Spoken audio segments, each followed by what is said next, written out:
Look what I'm holding on to is my right hand. Well, we might do it. Yeah, we might do it. But it's wonderful. Oh my God. That's gorgeous. This is huge. 17 years old.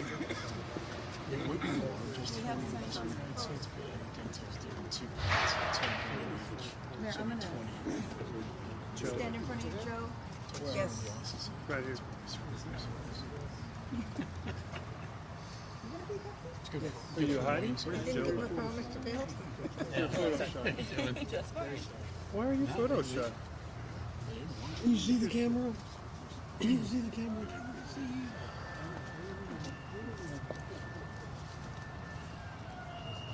You know what I hear? I hear construction, Judge, in the background. Oh, I can. It's my favorite time. That's American progress. Yeah. You know how many we're going to have in Williamson? Everybody smiling pretty? A bunch. Is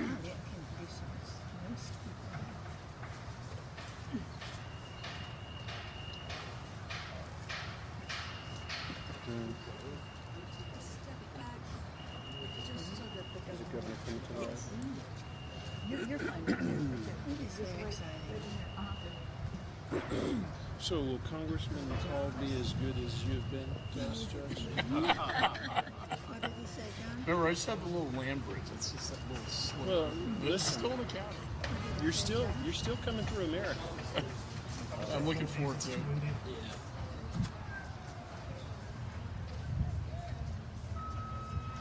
They're breaking in news right now. Can you hear? Yep. There they are. Uh-huh. It's the best kept secret. Yes. Here comes the governor.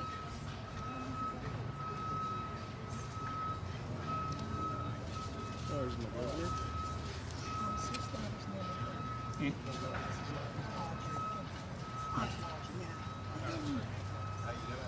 Good. Good to see you. Thank you. You're doing all right. Thank you, Governor. We're doing very proud of you. Thank you, sir. Thank you. Governor, how you doing? Good to see you.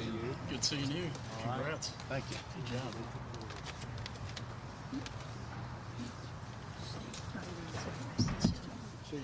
How are you? Good to see you. Congressman, Judge.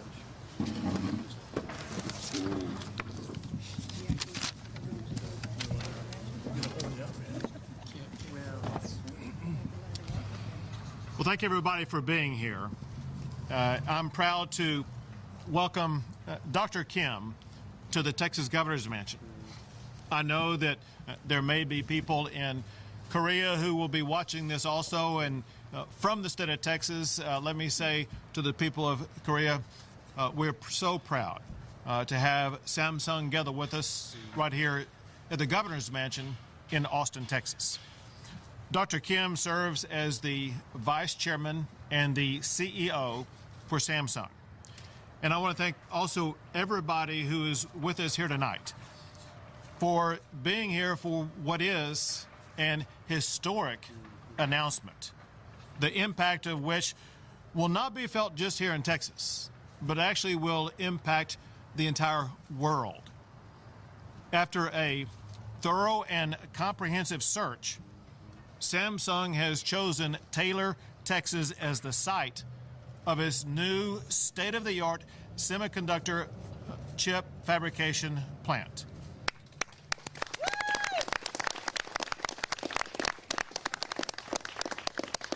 This plant will produce the semiconductor chips that will power the technology that we use every single day. Samsung had many other options for this project, and I want you to know Texas is grateful that you chose Texas for this project. Thank you, Samsung. Importantly, this project will create more than 2,000 jobs and will have an initial capital investment of $17 billion. This is the largest foreign direct investment in the state of Texas ever. Thank you again, Samsung, for such a large investment. The implications of this facility extend far beyond the boundaries of Texas. It's going to impact the entire world. As you all know, we face a global shortage of semiconductor chips. And I want you to know that Texas is working with Samsung to provide long-term solutions for the world's growing chip shortage. Investments of this magnitude, they don't just happen overnight. They are the result of hard work that is put in at the federal level, at the state level, and at the local level. I want to thank our federal partners, Senator John Cornyn and Congressman Michael McCall, who have been working on the Federal CHIPS Act, in addition to thanking Congressman Carter, who I know also is working on the CHIP Act, but importantly, this project will be located in Congressman Carter's district. And also want to thank all state legislative leaders for everything they did to get this project to the finish line. And very importantly, a very special thank you to Williamson County Judge Bill Gravel and Taylor Mayor Brant Riddell, as well as all of the economic development professionals who made this investment possible. And of course, I want to thank Dr. Kim and Samsung, who have been tremendous partners throughout this process. This facility in Taylor is a massive expansion of Samsung's presence in Texas, which already has 2 semiconductor plants in Austin. Texas is proud to be Samsung's only state they are involved in the United States for semiconductor fabrication plants. Today's announcement is a testament to the economic environment that we have built in Texas. It's a model built on low taxes, reasonable regulations, robust infrastructure, world-class universities, and the best workforce in America. I want to thank everybody who made this day possible. And once again, I want to thank Dr. Kim and Samsung for investing in Texas. And we look forward to our continued partnership as we see through the process of construction and to begin to see the chips roll off the assembly line. Thank you again to Dr. Kim and to Samsung. Thank you. Thank you very much. And now, Dr. Kim.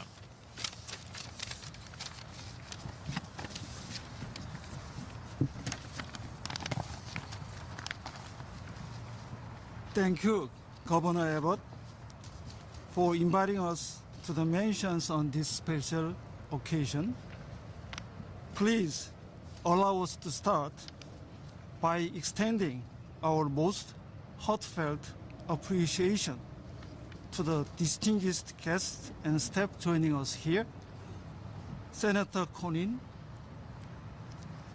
Congressman McCall, Congressman Carter, Williamson County Judge Gravel, and Taylor City Mayor Riddell for making precious time to witness this historic moment.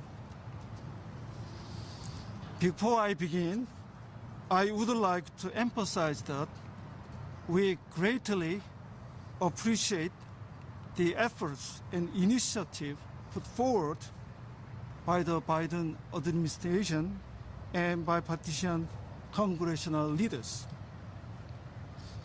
that show their utmost support of various measures for U.S. semiconductor manufacturing.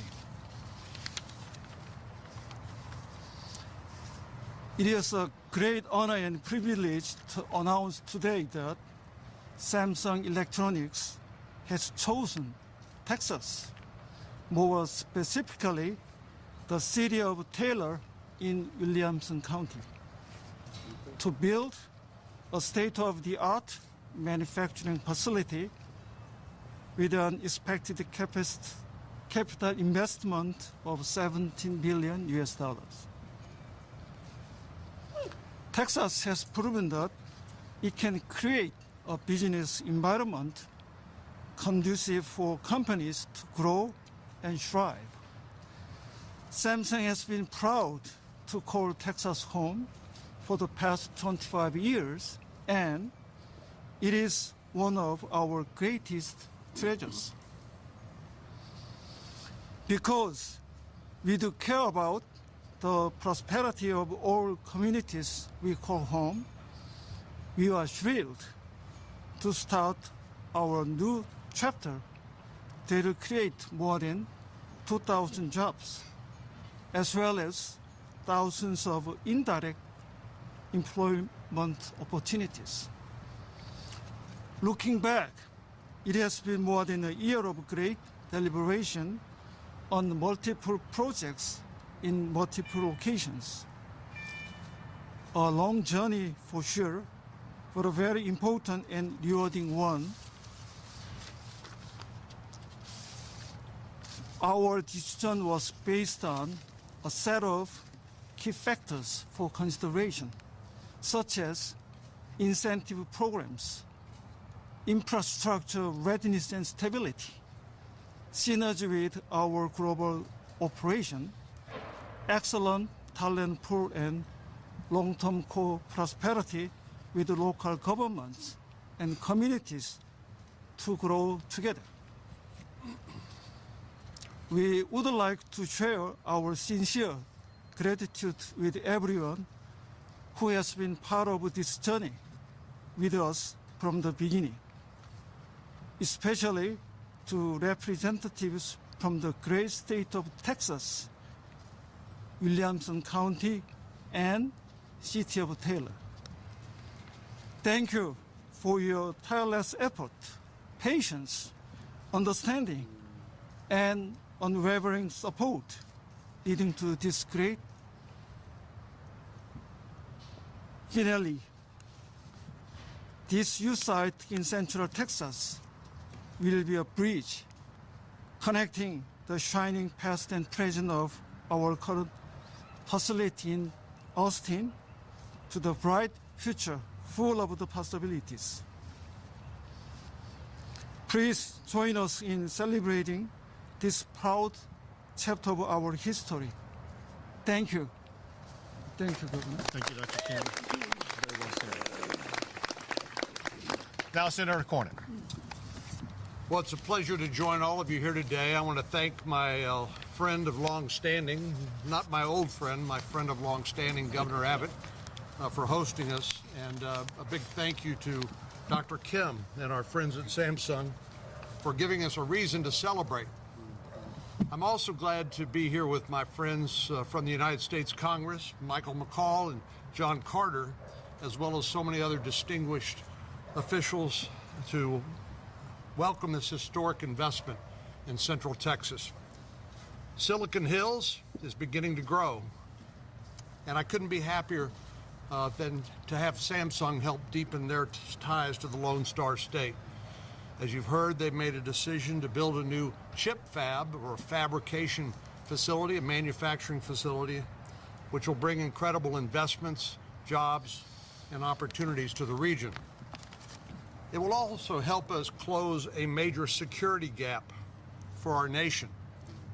Over the summer, I visited Samsung's Austin semiconductor facility to discuss the far-reaching impact of our current chip shortage.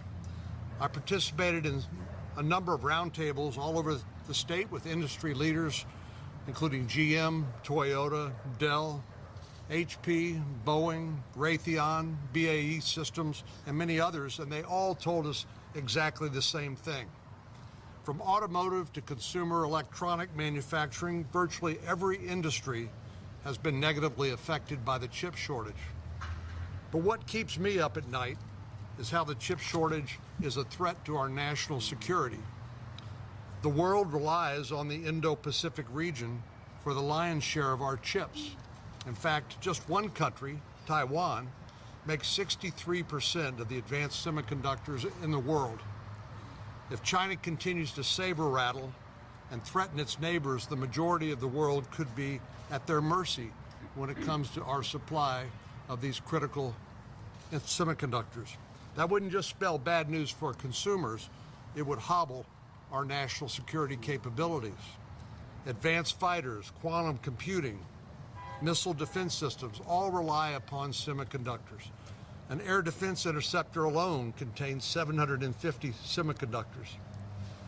An over-reliance on other nations off our shores to produce the key components to our most vital defense assets is a huge huge risk. It's an unacceptable risk. Put simply, we need to bolster our domestic semiconductor manufacturing, and we have no time to waste. As our friends at Samsung will tell you, chip making is not easy. In order to build a single chip, you need very expensive, highly advanced equipment, and you need skilled workers, and you need time.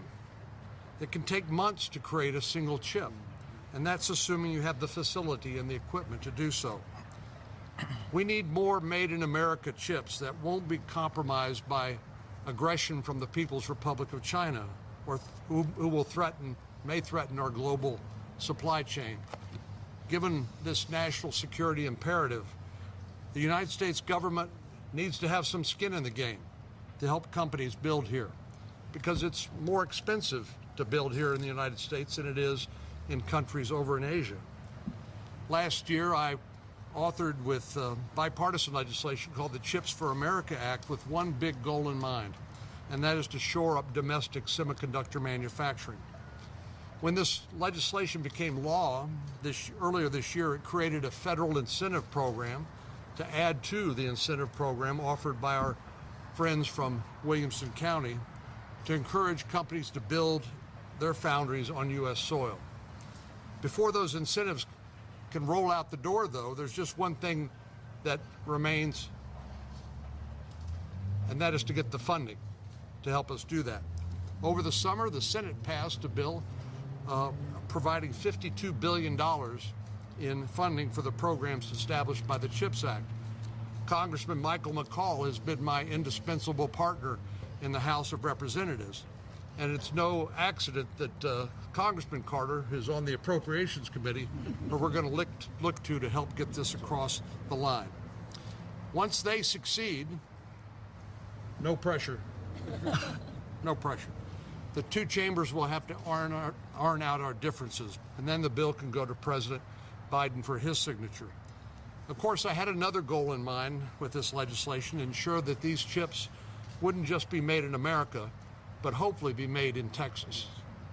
If all goes according to plan, the legislation will open up about $3 billion for each expanded semiconductor fabrication facility in Texas, and that's with a B.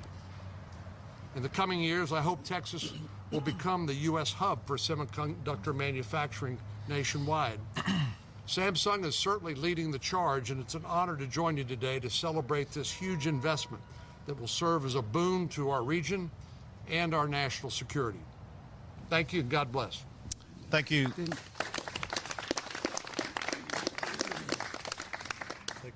Thank you, Senator Cornyn, and thank you for your leadership on the CHIPS Act. It makes a tremendous difference for our country and for our state. We'll take a few questions. Are there any plans to call a special session to call the legislature back for, again, a fourth special to renew Chapter 313, which is partially why companies like Samsung are choosing to invest in Texas before it expires at the end of 2022? So first, I'll tell you that I'll be happy to get some off-topic questions. You were able to blend that into an on-topic question. As you know, a special session can be called at any time. No announcements today. Governor, last week, ERCOT all released reports saying power grid should be okay for a normal winter, but could fail again if there's another extreme windstorm like Winter Storm Uri. How confident are you the power grid won't fail again like it did last winter? And if it does, would you call special session for that? So I'm extremely confident that the power grid is stable and resilient and reliable. And I've been working very closely with both the PUC chairman and the head of ERCOT, as well as the team that we've assembled at ERCOT. And if you know all the changes that they have already implemented, as well as additional changes they will continue to implement over the coming weeks, you will know that we will have a very robust, effective, and safe power grid. Let me just give you a couple of easy examples. Today, our power generation capacity is 15% greater than it was last February. Today already, there is winterization of all power generation facilities in the state of Texas. Fines will begin next week if there's any power generating facility that is not winterized. And then, candidly, most importantly, there is a different operational approach. Now they are proactive as opposed to reactive. What happened with the operators who have since lost their jobs, who were operating the grid last year, they waited until there was a crisis to respond. That's no way to run a power grid. And the new leaders of both the PUC and ERCOT realize that they will work in advance proactively. And very specifically, they will be summoning power days in advance in a dispatchable fashion so that they will be able to keep the power generators operating throughout whatever the winter weather may bring. Governor, speaking of the grid, Governor, what would you say to the family of Connie Mae Ritchie who died during the blackout because her catheter froze? And they blamed your policies, and they say that you were influenced by oil and gas money. What about that? Well, first, every life matters, and every life is a loss. And candidly, I have prayed and continue to pray for all lives lost, and will continue to do so. But most importantly, we work to respond to the challenge that we face. The most important thing that we can do is to make sure this never happens again. And as I just articulated, we have taken measures needed to make sure it will not happen again. I told you what ERCOT and PUC have done. I did not mention, however, the almost a dozen laws that I signed that ensure greater resiliency in our power grid to make sure that no one will face danger again from a power failure. Two more questions on Samsung, please. What incentives did the state provide for the new plant? So first, I will tell you, obviously, this was a very competitive process, as Dr. Kim mentioned, but also as I mentioned. Then second, I will tell you that there are incentives that are involved at the federal level, at the state level, as well as at both the county and city level. So there's multi-tiered incentives. We can get you a line-by-line item of all. Just asking for the state. Yeah. So we'll get you the details of that. Last question. Aside from the incentives, what would you rate Well, that would be up to Dr. Kim, and Dr. Kim's responses will all be in the information packet that's been provided by Samsung.